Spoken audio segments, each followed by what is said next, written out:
బిందు. పునః స్వాగతం. మీరందరూ బాగానే ఉన్నారని ఆశిస్తున్నాను.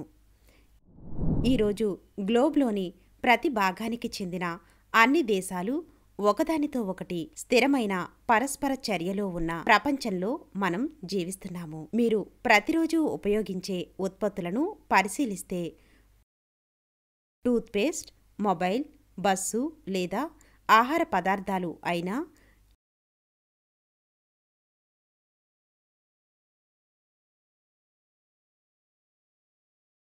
ఇవి కొన్ని సుదూర దేశాలలో ఉత్పత్తి చేయబడినట్లు మీకు తెలుస్తుంది. మనం వేసుకునే దుస్తులు, చూసే సినిమాలు, తినే తిండి కూడా ఇప్పుడు ప్రపంచ పోకడల వల్ల బాగా ప్రభావితమయ్యాయి.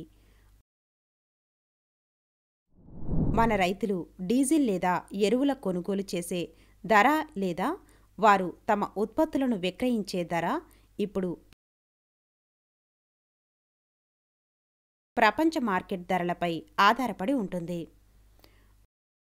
బహుళజాతి కంపెనీలు భారతదేశంలో కర్మాగారాలు మరియు కార్యాలయాలను ఏర్పాటు చేశారు మరియు భారతీయ కంపెనీలు ఇతర దేశాలలో కర్మాగారాలు మరియు కార్యాలయాలను ఏర్పాటు చేస్తున్నాయి.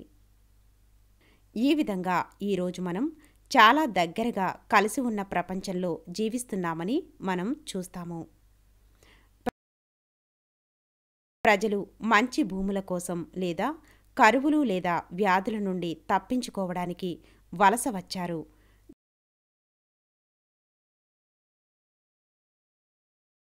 నావికులు సముద్రాలను దాటారు. ప్రయాణికులు, యాత్రికులు మరియు వ్యాపారులు కొత్త వ్యక్తులు మరియు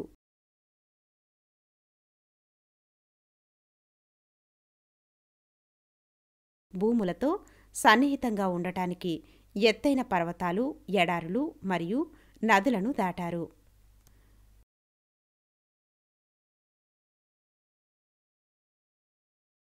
రాజులు మరియు సైనికులు తమ రాజ్యాలను విస్తరించడానికి కొత్త భూములను స్వాధీనం చేసుకున్నారు. మత గురువులు,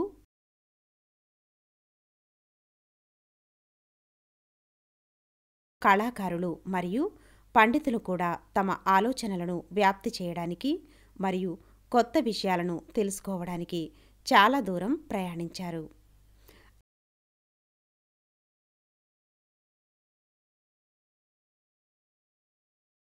అయితే గత కొన్ని శతాబ్దాలుగా ప్రపంచంలోని వివిధ ప్రాంతాల మధ్య ఈ పరిచయం విపరీతంగా పెరిగింది.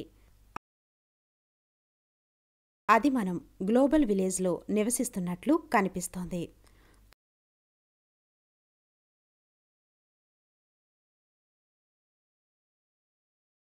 కాబట్టి డెమోక్రటిక్ అండ్ నేషనల్ రెవల్యూషన్ 17వ, 18వ మరియు 19వ శతాబ్దాల క్లాస్ 9 సోషల్ స్టడీస్ నుండి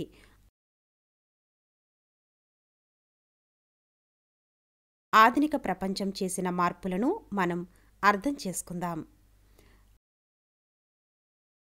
అభ్యాస ఫలితాలు.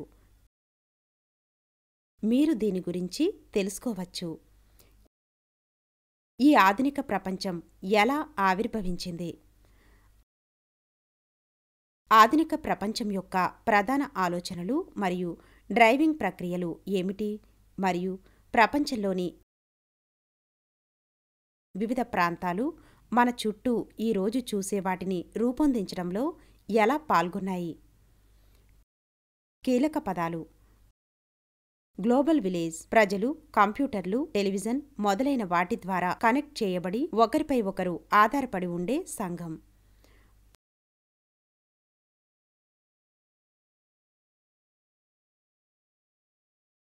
పారిశ్రామిక విప్లవం. ఇంట్లో చేతితో పనిచేయడం కంటే కర్మాగారాల్లోని యంత్రాల ద్వారా ఎక్కువ పనిని చేయడం ప్రారంభించిన కాలం.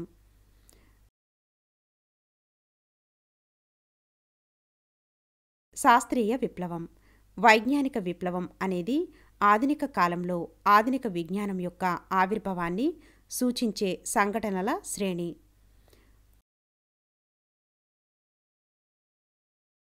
వలస రాజ్యం. ఒక ప్రాంతంలోని స్థానిక ప్రజల మధ్య స్థిరపడటం మరియు వారిపై నియంత్రణను ఏర్పరచుకునే చర్య లేదా ప్రక్రియ. కాన్సెప్ట్ మ్యాప్ని చూద్దాం.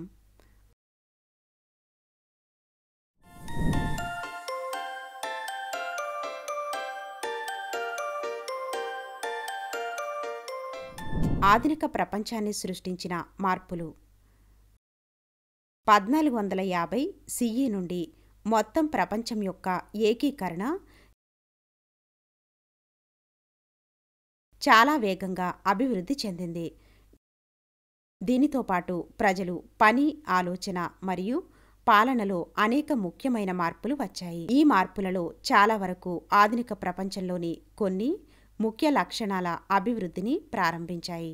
ఉదాహరణకు, నేడు మనం ఉపయోగించే చాలా వస్తువులు పెద్ద ఎత్తున యంత్రాలతో కర్మాగారాల్లో ఉత్పత్తి చేయబడతాయి మరియు మనం వాటిని మార్కెట్ నుండి కొనుగోలు చేస్తాము. వ్యవసాయంలో మనం ఆధునిక పద్ధతులు, యంత్రాలు మొదలైన వాటిని ఉపయోగించి మార్కెట్లో ఉత్పత్తి చేస్తున్నాం. ఇది మనం పారిశ్రామిక విప్లవం అని పిలుస్తున్న ఒక పెద్ద మార్పు యొక్క ఫలితం.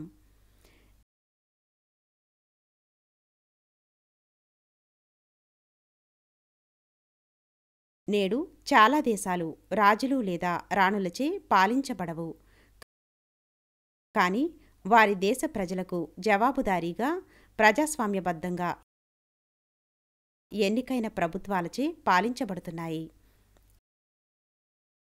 ఇది మనం ప్రజాస్వామ్య విప్లవం అని పిలుస్తున్న ప్రక్రియ యొక్క ఫలితం. సైన్స్ హేతువుకు మనం చాలా ప్రాముఖ్యతనిస్తాము. సైన్స్ పద్ధతులను ఉపయోగించి ప్రజలు మన చుట్టూ ఉన్న ప్రతిదీ, భూమి మొత్తం, విశ్వం, మన చుట్టూ ఉన్న జీవితాన్ని అర్థం చేసుకోవడానికి ప్రయత్నిస్తున్నారు. సొంత శరీరం, మన భావాలు మరియు మన ఆలోచనలు కూడా. ఇది మనం శాస్త్రీయ విప్లవం అని పిలుస్తున్న ప్రక్రియ యొక్క ఫలితం. బ్రిటన్, ఫ్రాన్స్, హాలాండ్, స్పెయిన్ మొదలైన కొన్ని ఐరోపా దేశాలు, ఆఫ్రికా, ఆసియా, దక్షిణ మరియు ఉత్తర అమెరికాలోని చాలా ప్రాంతాలపై నియంత్రణ సాధించాయి. ఇది ఈ దేశాల్లో నివసించే ప్రజల జీవితాల్లో బలవంతపు పరివర్తనకు దారితీసింది.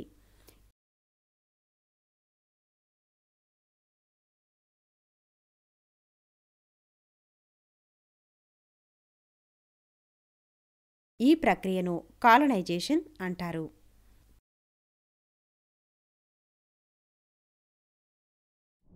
కాలనీల ప్రజలు స్వేచ్ఛ కోసం పోరాడారు మరియు ప్రపంచంలోని అన్ని దేశాలలో పేద మరియు అణగారిన ప్రజలు సమాన హక్కులు,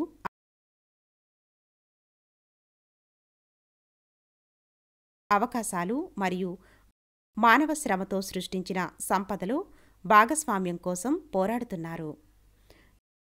స్వేచ్ఛ, సమానత్వం మరియు గౌరవం కోసం ఈ పోరాటాలు కూడా ఆధునిక చరిత్ర యొక్క ప్రధాన లక్షణాలలో ఒకటి.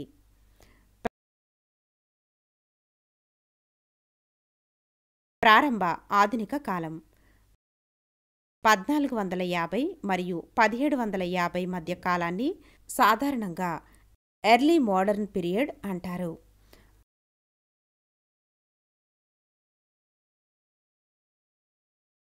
అంతకుముందే ప్రపంచంలోని వివిధ ప్రాంతాలలో అనేక లక్షణాలు అభివృద్ధి చెందడం ప్రారంభించాయి.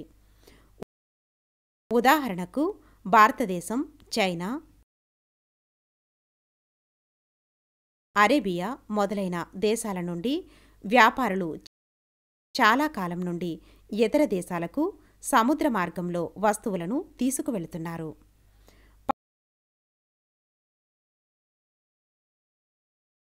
1492లో క్రిస్టోఫర్ కొలంబస్ అనే ఇటాలియన్ నావికుడు దక్షిణ అమెరికా చేరుకున్నాడు.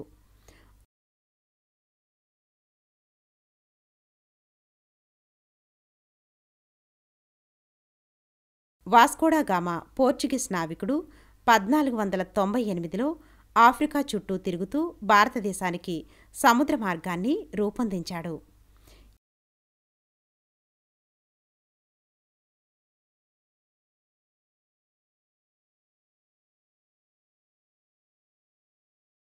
ఇది ఆఫ్రికా మరియు భారతదేశంలోని వివిధ ప్రాంతాలతో మాత్రమే కాకుండా సముద్రం ద్వారా చైనా వరకు అన్వేషించడానికి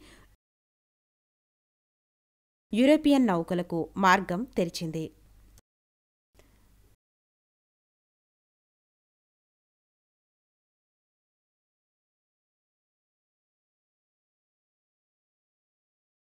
వాణిజ్య విస్తరణ అంతర్జాతీయ మార్కెట్లకు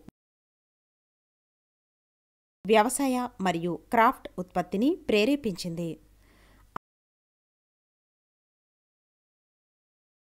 అటువంటి మరొక అభివృద్ధి ఏమిటంటే పెద్ద రాజ్యాలు మరియు సామ్రాజ్యాలు పెరగడం. ఇందులో అధికారం కొద్ది మంది వ్యక్తుల చేతుల్లో కేంద్రీకృతమై ఉంది. వారు క్రమాన్ని స్థాపించి పన్నులు వసూలు చేసే బలమైన సైన్యాలు మరియు అధికారులను కలిగి ఉన్నారు. వారు స్వయం ప్రతిపత్తి కోరుకునే చిన్న స్థానిక రాజులను లేదా భూములను అణచివేయడానికి ప్రయత్నించారు.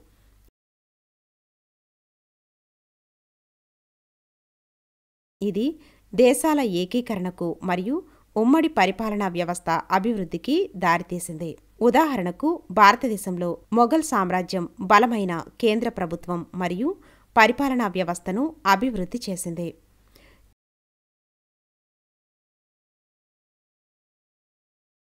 చైనా, ఇరాన్, టర్కీ మరియు ఐరోపాలోని వివిధ ప్రాంతాలలో ఇలాంటి సామ్రాజ్యాలు ఉద్భవించాయి.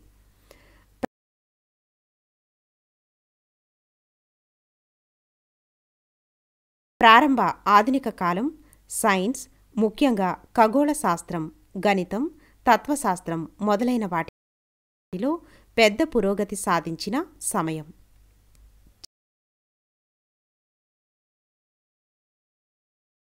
చాలా సంవత్సరాల కృషి తరువాత గెలీలియో వంటి గొప్ప శాస్త్రవేత్తలు సూర్యుడు సౌర వ్యవస్థ మధ్యలో ఉన్నాడని మరియు భూమి వంటి గ్రహాలు దాని చుట్టూ తిరుగుతున్నాయని నిర్ధారణకు వచ్చారు. నీలకంఠ సోమయాజి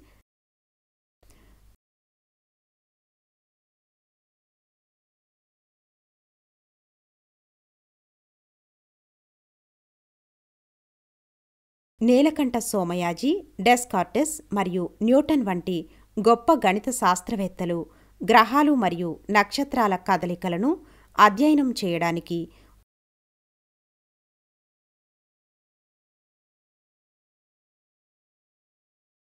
కొత్త పద్ధతులను అభివృద్ధి చేశారు. ఇప్పటి వరకు మనం కొత్త ప్రాంతాలకు వలసలకు గల కారణాలను పారిశ్రామిక విప్లవం, శాస్త్రీయ విప్లవం, వలసవాదం మరియు ప్రజాస్వామ్య ప్రభుత్వాల లక్షణాలను చర్చించాం. ప్రారంభ ఆధునిక కాలం యొక్క ఆలోచన మానవ స్వేచ్ఛ మరియు సమానత్వం యొక్క ఆలోచనతో ఆధిపత్యం చెలాయించింది. ఇది మతపరమైన ఆలోచనలపై గొప్ప ప్రభావాన్ని చూపింది.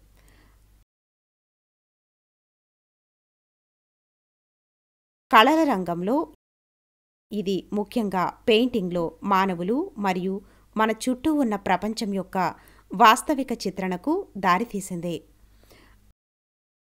ఆధునిక కాలంలో జరిగిన ఈ మార్పులన్నీ గొప్ప అభివృద్ధికి మార్గం సుగమం చేశాయి.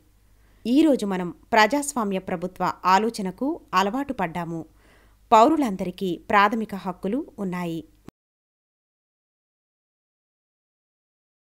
మరియు చట్టం ప్రకారం సమానంగా పరిగణించబడతాయి. అయితే ఇంతకు ముందు కాలంలో ఇలాంటి ప్రజాస్వామ్యం లేదు. దేశాలు రాజులు లేదా చక్రవర్తులచే పాలించబడ్డాయి. వారు తమ ఇష్టానుసారం చట్టాలను రూపొందించారు మరియు సమాజం ఎస్టేట్లుగా విభజించబడింది. ప్రతిదాని స్వంత అధికారులు మరియు బాధ్యతలు ఉన్నాయి.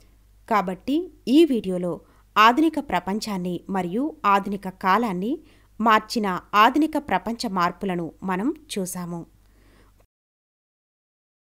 కొత్త ప్రాంతాలకు వలస రావడానికి కారణాలు పారిశ్రామిక విప్లవం, శాస్త్రీయ విప్లవం, వలసవాదం మరియు ప్రజాస్వామ్య ప్రభుత్వ లక్షణాలు. మీకు వీడియో నచ్చిందని ఆశిస్తున్నాను.